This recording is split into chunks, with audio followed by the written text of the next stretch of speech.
अब आज के इस वीडियो में विद्यार्थी फलनों के प्रकार के बारे में सीखेंगे कि फलन कितने प्रकार के होते हैं। जैसा कि आपको पहले भी सिखाया जा चुका है कि फलन किसी दी गई राशि के सापेक्ष किसी संक्रिया के फलस्वरूप प्राप्त मान होता है। जैसे हमारे पास कोई एक चर x है जिसकी किसी समय उसकी वैल्यू 2 है और इस चर को या x बराबर 2 को यदि किसी संक्रिया में, जैसे हमने लिख दिया x माइनस 2 का होल स्क्वायर, तो इस x माइनस 2 के होल स्क्वायर में x बराबर 2 को प्रतिस्थापित कर जो मान हम प्राप्त करते हैं, हमने 2 माइनस 2 का होल स्क्वायर किया तो 2 माइनस 2 0 हो गया तो बराबर 0 आ गया।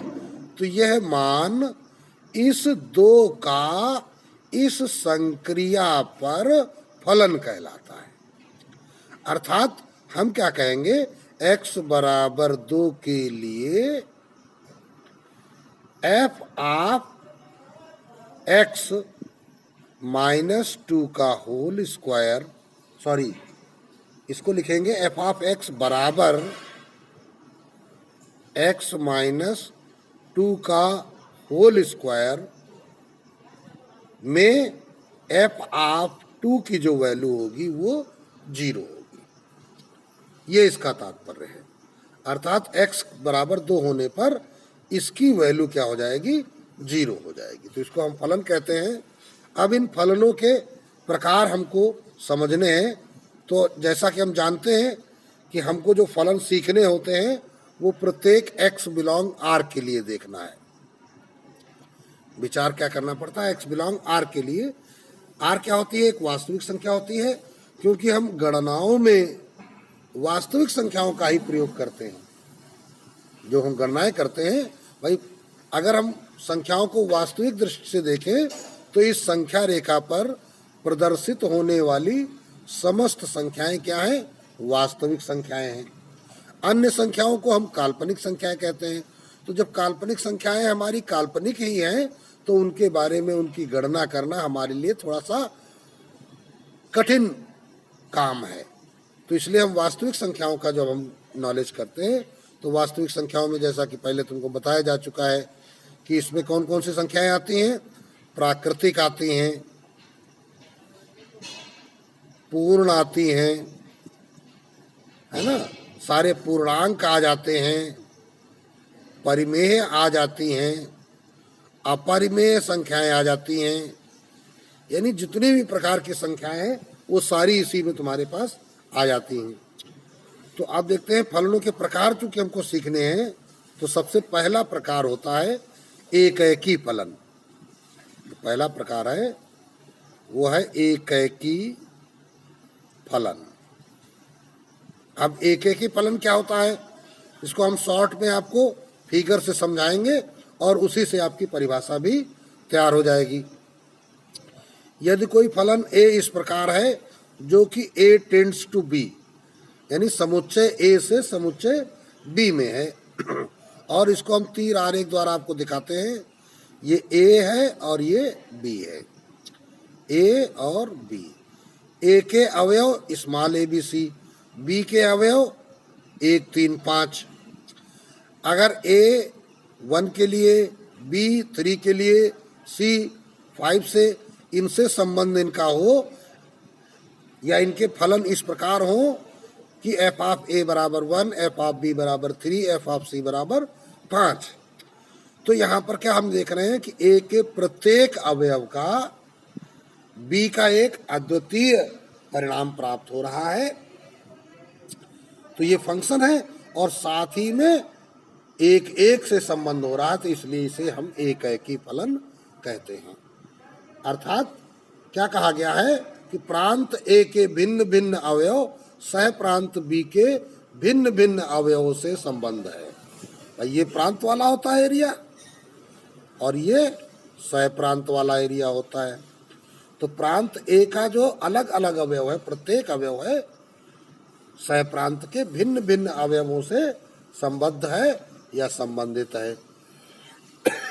तो ऐसे फलन को एकेकी फलन कहा जाता है। नंबर 2 आता है बहुएक फलन। भाई एकेकी है तो एकेकी मतलब एक एक, और बहुएक बने, अब इसका अर्थ क्या हो गया, बहुतों का एक। जैसे ए के सेट है, इनके अवयव 1 2 3 है, और बी सेट में एक ही अवयव है या 2 अवयव है पी और क्यू, तो ए सेट का प्रत्येक अवयव बी के केवल एक ही अवयव से संबंधित है। तो ये क्या बन गया, बहुएक बन गया। या ऐसा हो जाता 1 और 2 पी से संबंधित हो जाते और 3 क्यू से संबंधित हो जाता, तो ये फलन कैसा हो जाता, बहुएक संबंधित हो जाता है। तो यहाँ भी एफ इस प्रकार है कि ए से बी में हमने संबंध निकाला हुआ है। तो बहुएक फलन की परिभाषा हो जाती है कि यदि प्रांत ए के 2 या 2 से अधिक अवयवों का प्रतिबिंब सह प्रांत में एक ही अवयव हो। प्रांत के 2 या 2 से अवयवों का प्रतिबिंब सह प्रांत में एक ही अवयव में अगर प्राप्त हो रहा है तो ऐसा फलन बहुएक फलन कहलाता है। इसी प्रकार अब तीसरा फलन आते हैं। तीसरा फलन है मुख्य आच्छादक फलन।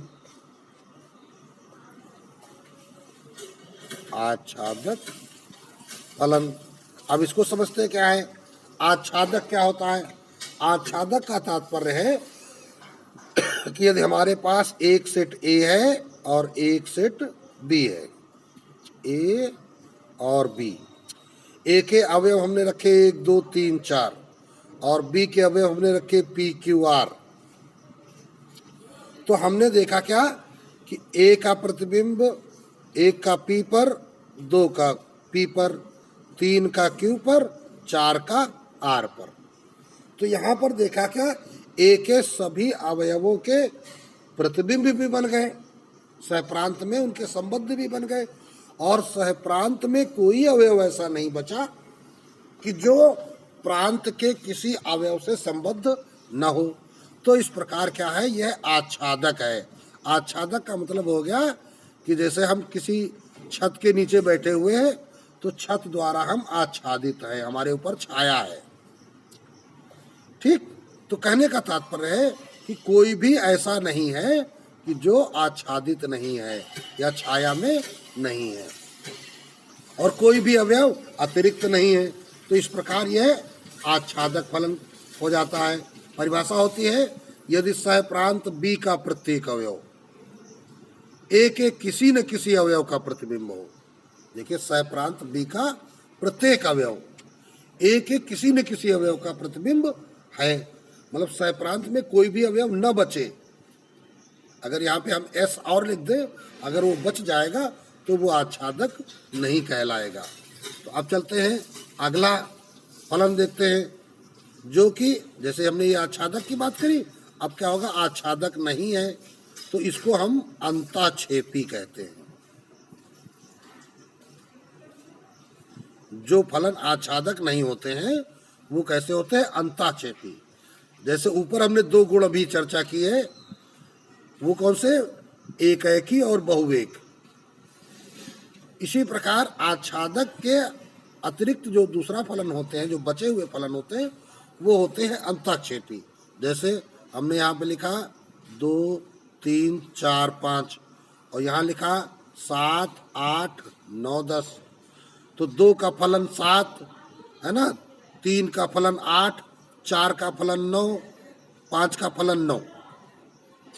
अब क्या हुआ कि बी में एक अवयव 10 ऐसा बच गया हुआ है, सहप्रांत में एक या अधिक अवयव ऐसा बच गया है जो प्रांत के किसी भी अवयव का प्रतिबिंब नहीं है।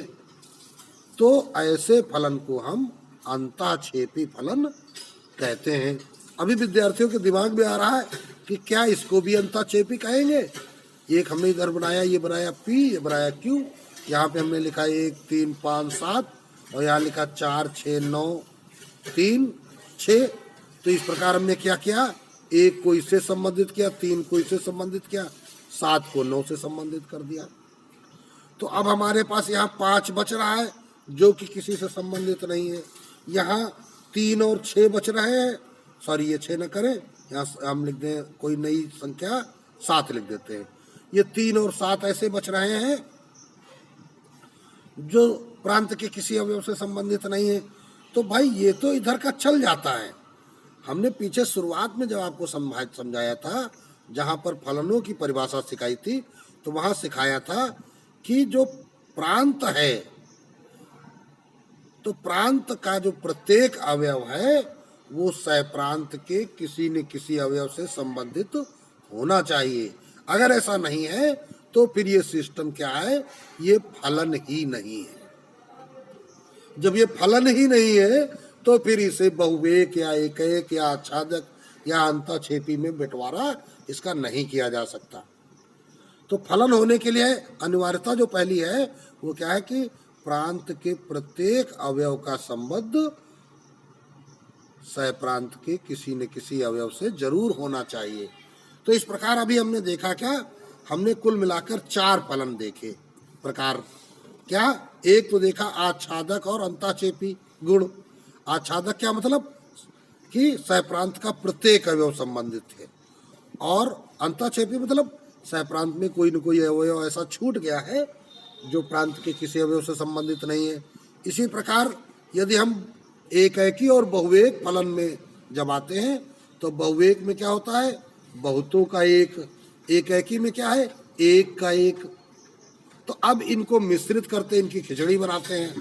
कैसे खिचड़ी बनाएंगे, हमने एक प्रकार लिखा एकैकी आच्छादक, एकैकी आच्छादक। तो अब इसमें क्या होगा भाई, जो दोनों गुण हमको मिल जाए तो हम उसे एकैकी आच्छादक कह देंगे। कैसे, जैसे हमने यहाँ लिखा 2, 4, 6, 8, यहाँ लिखा PQRS। तो हमने देखा क्या, ये देखो एक का संबंध एक से, एकैकी भी है और यहाँ कोई भी नहीं बच रहा है। तो ये फलन कैसा हो गया, 2 गुणों वाला फलन हो गया। ये एकैकी भी है और आच्छादक भी है। इसी प्रकार एकैकी आच्छादक हो गया। अब हम एक दूसरा 6ठा नंबर डाल लेते, बहुएक आच्छादक।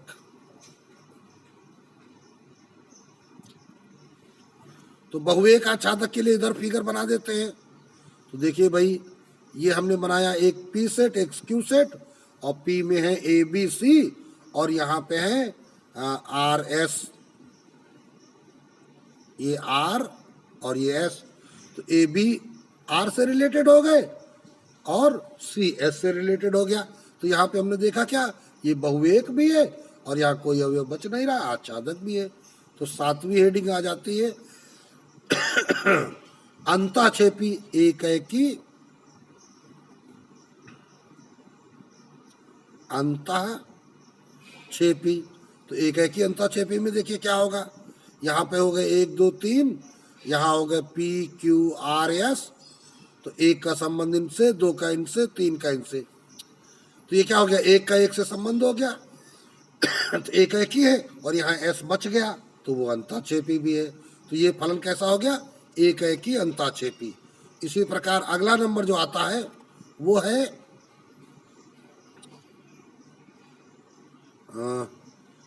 इधर एकैकी आच्छादक हो गया, बहुएक आच्छादक हो गया, एकैकी अंतःक्षेपी नहीं, एकैकी अंतःक्षेपी हो गया। अब एकैकी आच्छादक हम लिख चुके हैं, बहुएक आच्छादक लिख चुके हैं, बहुएक यहाँ पे लेंगे, बहुएक अंतःक्षेपी, अंतःक्षेपी। तो बहुएक अंतःक्षेपी का एक उदाहरण क्या हो जाएगा, तो 2, 3, 4, 5 और PQRS। तो देखिए 2 और 3 का P पे बन गया, 4 और 5 का R पे संबंध बन गया, Q और S छूट गए। तो ये फलन कैसा हो गया, बहुएक हो गया और साथ ही में क्या हो गया, अंतःक्षेपी हो गया। अंतःक्षेपी का तात्पर्य सहप्रांत में किसी अवयव का बच जाना जो किसी से संबंधित न हो। ठीक। आच्छादक का मतलब सारे संबंध स्थापित होना, कोई न बचे। तो आच्छादक और अंताक्षेपी एक दूसरे के विलोम हो गए। इसी प्रकार एकैकी और बहुवेक भी एक दूसरे के विलोम हो गए। तो ये अभी आपने विद्यार्थियों ने क्या सीखा? फलनों के प्रकार। अब इसी से संबंधित कुछ प्रश्नों को हल करना सीख लेते हैं। अब यहाँ विद्यार्थियों के सामने कुछ महत्वपूर्ण प्रश्न दिए गए हैं। इन प्रश्नों को हल करते हुए हमें फलनों के प्रकार ज्ञात करने हैं या सिद्ध करने हैं। जैसा कि पहला प्रश्न विद्यार्थियों के लिए दिया गया है, फलन इस प्रकार है कि R टेंड्स टू R। यहाँ से हम हल स्टार्ट कर रहे हैं। फलन के बारे में क्या बताया गया? R टेंड्स टू R, मतलब कि वास्तविक संख्याओं का फलन वास्तविक संख्या में है तथा f ऑफ x बराबर दिया गया है 1/x। तो हमें करना क्या होता है, कुछ बातें हम बता देते हैं। यदि आपको एकैकी और बहुवेक साबित करना है तो यदि x1 बराबर x2 इस प्रकार हो कि f ऑफ x1 बराबर f ऑफ x2 आ जाए, या इसका विलोम कर दें कि यदि f ऑफ x1 बराबर f ऑफ x2 होने पर हमें x1 बराबर x2 मिल जाए, मतलब ये ज्ञात होने पे ये मिल जाए अथवा ये ज्ञात होने पे ये मिल जाए, तो फलन एकैकी होता है। तो फलन क्या कहा जाएगा? एकैकी। दूसरी बात, x1 बराबर x2 है और किंतु f of x1 is not equal to f of x2 आ जाए, या फिर f ऑफ x1 बराबर f ऑफ x2 हो किंतु x1 और x2 आपस में बराबर न हो, तो ऐसा फलन बहुवेक फलन कहलाता है। तो फलन बहुएक होगा। ये एकैकी और बहुएक को पहचानने का तरीका होता है। अतः f ऑफ x1 हम निकालें तो क्या हो जाएगा? 1/x1, comma f of x2 निकाल लें तो हो जाएगा 1/x2। तो यदि f ऑफ x1 बराबर f ऑफ x2 हम कह दें, हमने मन में सोचा कि f ऑफ x1 बराबर f ऑफ x2 है, तो अब इसे हल करके देखते हैं। 1/x1 बराबर 1/x2, तिरछा गुणा हो जाएगा तो x2 बराबर x1, या फिर हम इसको ये भी कह सकते हैं कि x1 बराबर x2। तो देखिए हमने स्टार्ट क्या किया था, इसको स्टार्ट किया था और प्राप्त क्या हो गया? ये प्राप्त हो गया। तो ये वाली कंडीशन आ गई कि यदि f ऑफ x1 बराबर f ऑफ x2 और इसको हल करने पे हमें x1 बराबर x2 मिल जाए तो दिया गया फलन क्या हो जाएगा? एकैकी हो जाएगा। तो हम क्या कह देंगे? अतः फलन R से R में, ये R से R में एकैकी है। ठीक। अब फलन आच्छादक है या अंताक्षेपी, इसके लिए क्या करना पड़ेगा? अब जो f ऑफ x बराबर तुम्हारा क्या था? 1/x था। तो हम क्या करेंगे? यदि f ऑफ x को हम y कह दें तो क्या हो जाएगा? 1/x बराबर y। अब इसको पलट दो तो x बराबर 1/y। अब ये देखो, तुम्हें देखना क्या है कि y के प्रत्येक मान के लिए, किस मान के लिए? Belong to R। भाई देखिए हुआ क्या कि अगर तीर आरेख पर ध्यान से देखिए, R से R में एक फलन है, तो यहाँ वास्तविक संख्याएं हैं और यहाँ भी वास्तविक संख्याएं हैं, दोनों में क्या है? वास्तविक संख्याएं हैं। तो x इसको बिलोंग करता है और y इसको बिलोंग करता है। x इस R को बिलोंग करता है, y इस R को बिलोंग करता है। तो यहाँ पे कहने का तात्पर्य है कि यहाँ का कोई भी अवयव जो कि वास्तविक है लेने पर यदि उसका संबंध यहाँ इस आर के जिस अवयव से हो रहा है वह भी वास्तविक हो तो फलन कहा जाएगा कि ये आच्छादक है। भाई इधर का संबंध इधर से होता है लेकिन उसका उल्टा संबंध इधर से भी हो तो फिर वो आच्छादक फलन कहा जाता है। मतलब इसमें कोई अवयव ऐसा नहीं बचना चाहिए जो इस आर के अवयव का प्रतिबिंब न हो, ये हमें चेक करना होता है। तो अब हम यहाँ पे देखो y की चाहे धनात्मक वैल्यू रखें तो x की वैल्यू धनात्मक प्राप्त होगी, y की ऋणात्मक वैल्यू रखेंगे तो इसकी वैल्यू ऋणात्मक प्राप्त होगी। अगर इसका हम परिमेय मान रखेंगे तो इसका परिमेय मान प्राप्त होगा, इसका अपरिमेय मान रखते हैं तो इसका अपरिमेय मान प्राप्त होगा। तो हम यहाँ पे क्या कहेंगे, अतः प्रत्येक y बिलोंग r के लिए x बिलोंग r होगा। यानी y अगर हम कोई भी प्रत्येक वास्तविक संख्या लेते हैं तो जो x की वैल्यू इधर आएगी वह भी वास्तविक ही प्राप्त होगी। तो अतः क्या कहा जाएगा, दिया गया फलन क्या है, आच्छादक है।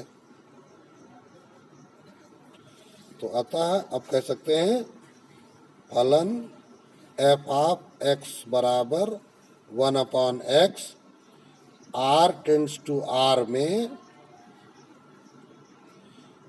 एकाएकी आच्छादक फलन है। ये फलन कैसा है, एकाएकी आच्छादक है। अब देखते हैं ये दूसरा प्रश्न दिया गया है,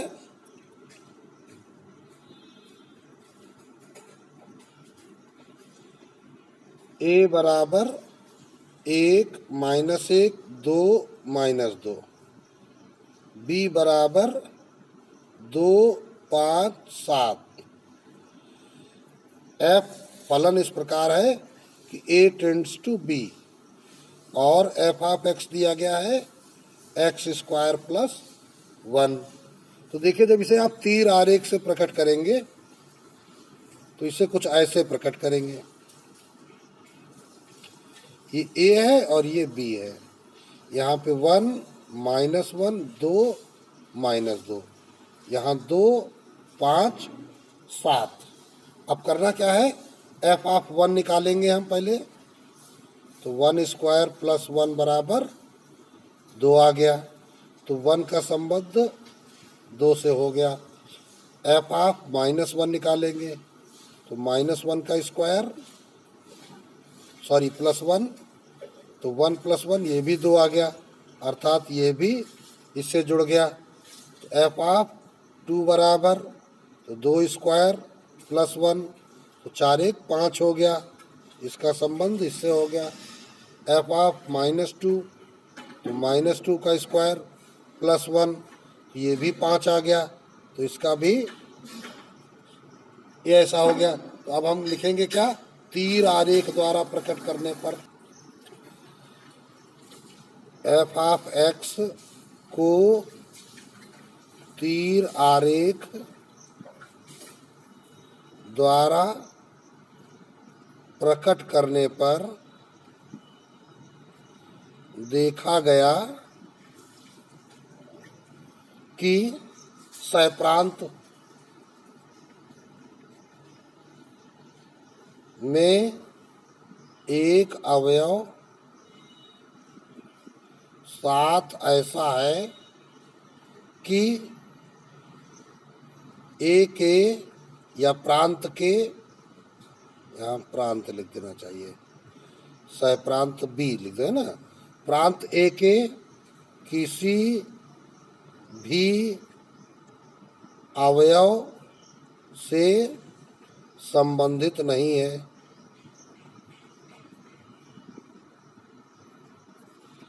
ना। तथा ये बात थोड़ा सा उल्टी हो रही है, पहले हमको लिख देना चाहिए, पहले एकाएकी और बहुएक देखना चाहिए। ये तो आच्छादक वाला गुण हो गया, भाई ये नहीं है तो अंताक्षेपी होगा। एकाएकी वाला गुण पहले लिखना चाहिए, तथा क्या लिखना चाहिए, प्रांत ए के कुछ अवयवों के सहप्रांत बी में एक ही अवयव प्रतिबिंब है, तो अतः फलन बहुएक है। ठीक है ना। और संबंधित नहीं है, यहाँ पर ये काहे के लिए है, तथा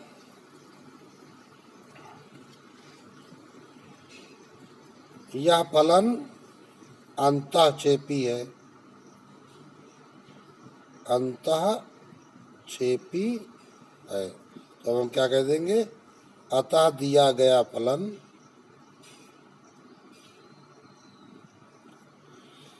क्या दिया गया था, f ऑफ x बराबर x स्क्वायर प्लस 1 a से b में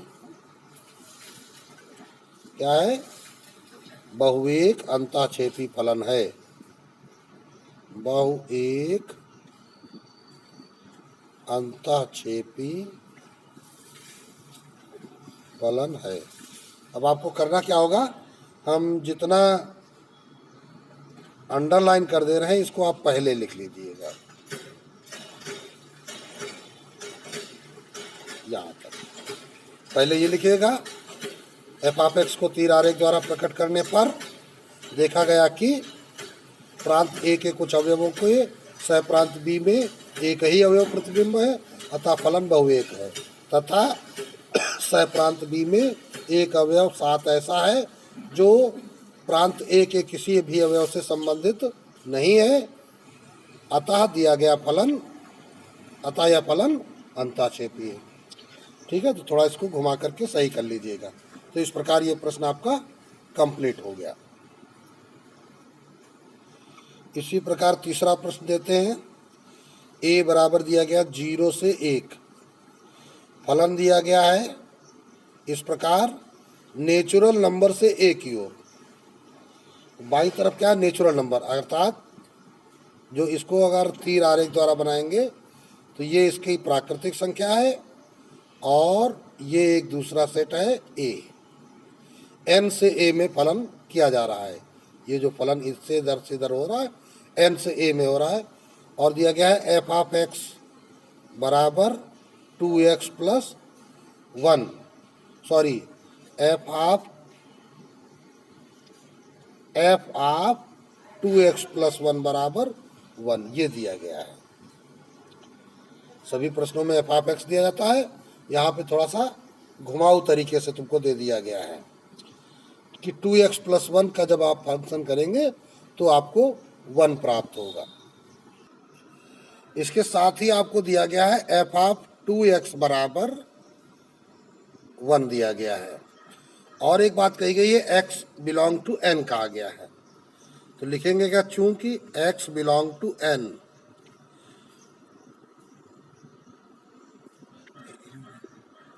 f ऑफ 2x बराबर 0 दिया गया है, ये 0 दिया गया है और ये 1 दिया गया है, और साथ ही दिया गया है x बिलोंग टू n। तो जब x n को बिलोंग करता है तो ये जो 2x है ये क्या होगा, ये एक सम संख्या को प्रदर्शित करेगा। जैसे आप चाहो तो देख लो, x बराबर 1 तो 2x बराबर क्या हो जाएगा, 2, x बराबर 2 तो 2 दूनी 4, x बराबर 3 तो 2 तिहाई 6। तो ये कैसी संख्याएं मिल रही हैं, सम संख्याएं मिल रही हैं। इसी प्रकार अगर हम इनके ये वैल्यू निकालें 2x प्लस 1, तो x बराबर 1 के लिए 2 इंटू 1 प्लस 1 तो यह आ जाएगा 3, x बराबर 2 के लिए 2 गुणित 2 प्लस 1 तो यह आ जाएगा 5, 3 के लिए 2 गुणित 3 प्लस 1 तो यह आ जाएगा 7। तो ये क्या मिल गई, विषम संख्याएं। ये क्या मिल गई? सम संख्याएं। तो ये क्या हो गया? विषम संख्या। ये क्या हो गया? सम संख्या। तो अतः अब क्या कहा जाएगा? एफ ऑफ सम संख्या बराबर 1। तो ये 2x बन गया सम संख्या, तथा ये जो 2x प्लस 1 क्या होगा? ये विषम संख्या होगा। तो हम क्या कहेंगे? एफ ऑफ विषम संख्या बराबर क्या? एफ ऑफ सम संख्या या सम संख्या 0 और विषम संख्या 1। तो इस प्रकार अगर हमने नेचुरल नंबर यहाँ पे लिखे 1 2 3 4 5 6 7 8 एंड सो ऑन, तो एक क्या देखा? एक क्या विषम संख्या है, तो विषम संख्या पे रिजल्ट क्या आ रहा है? 1 आ रहा है। ये भी विषम पे 1 आएगा, ये भी विषम पे 1 आएगा, ये भी विषम पे 1 आएगा। सम पे क्या आ रहा है? सम पर 0 परिणाम प्राप्त हो रहा है सम के लिए। यानी सभी सम संख्याओं का मान 0 और सभी विषम संख्याओं का जो फलन है वो 1 है। तो अतः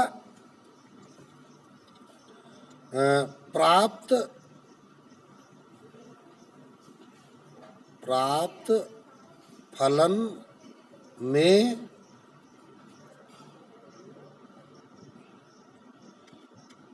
सभी सम संख्याओं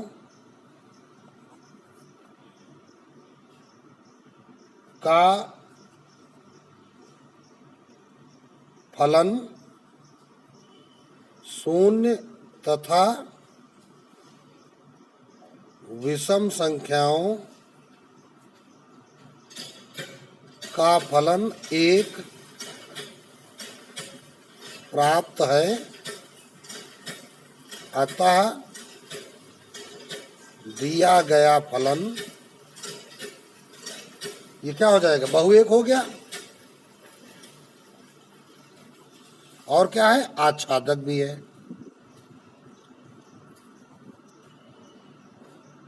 फलन होगा। तो ये प्रश्न क्या हो गया? बहु एक आच्छादक हो गया।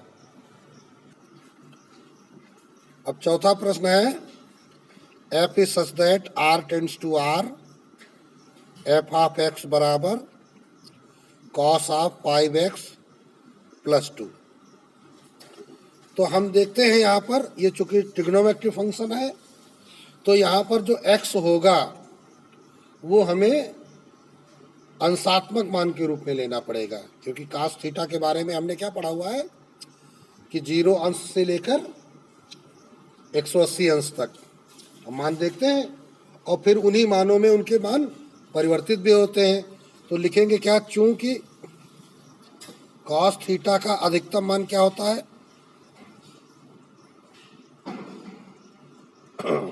1 होता है, और न्यूनतम मान ये -1 होता है, और जो अधिकतम मान 1 होता है वो कितने अंश पर होता है? cos 0 की वैल्यू क्या होती है? 1 होती है, तो ये होता है 0 डिग्री पर। अब यहाँ पे -1 वैल्यू है, cos 90 की वैल्यू sin 90 के व्युत्क्रम में विपरीत अवस्था में होती है। जो sin 0 वो cos 90, जो cos 0 वो sin 90। तो cos 0 पे 1 वैल्यू है, तो cos 90 पे 0 हो जाती है, और फिर cos 180, अर्थात इसको हम क्या कह सकते हैं? पाई कह सकते हैं, सॉरी 2 पाई नहीं, पाई या 180 पर इसकी वैल्यू क्या हो जाती है? -1। तो cos का अधिकतम मान 0 पर और न्यूनतम मान 180 पर। साथ ही हम चतुर्थांशों में अगर इसको प्रकट करें तो क्या पाते हैं? ये 0 है, ये π/2, और ये पाई, ये 3 π/2। तो cos 0 पर वैल्यू हमको क्या मिल रही है? 1 मिल रही है। cos पाई पे हमको वैल्यू क्या मिल रही है? -1 मिल रही है। इसी प्रकार cos 90 पर वैल्यू हमको क्या मिलती है? 0 मिलती है, और यहाँ पर भी हमको वैल्यू 0 मिलती है। तो हमने देखा कि अगर ये x π/2 या 3 π/2 है, तो हम लिखेंगे क्या? x बराबर π/2 पर cos π/2 बराबर क्या हो जाता है 0। x बराबर 3π/2 पर cos 3π/2 क्या होता है 0। तो इस प्रकार x के भिन्न भिन्न मानों पर हमें फलन के मान या cos के मान समान मिल जाते हैं। तो लिखेंगे क्या, x के भिन्न भिन्न मानों के लिए cos x के मान समान प्राप्त होते हैं, अतः फलन क्या होगा, बहुएक होगा। नंबर 1 बात ये क्या हो गया, बहुएक होगा।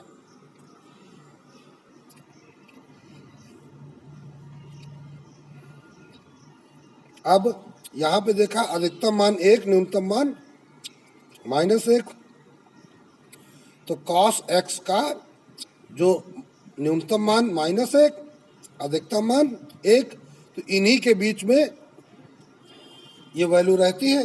तो अतः क्या कहा जा सकता है, -1 से 1 के अतिरिक्त R में ऐसी अनेक संख्याएं हैं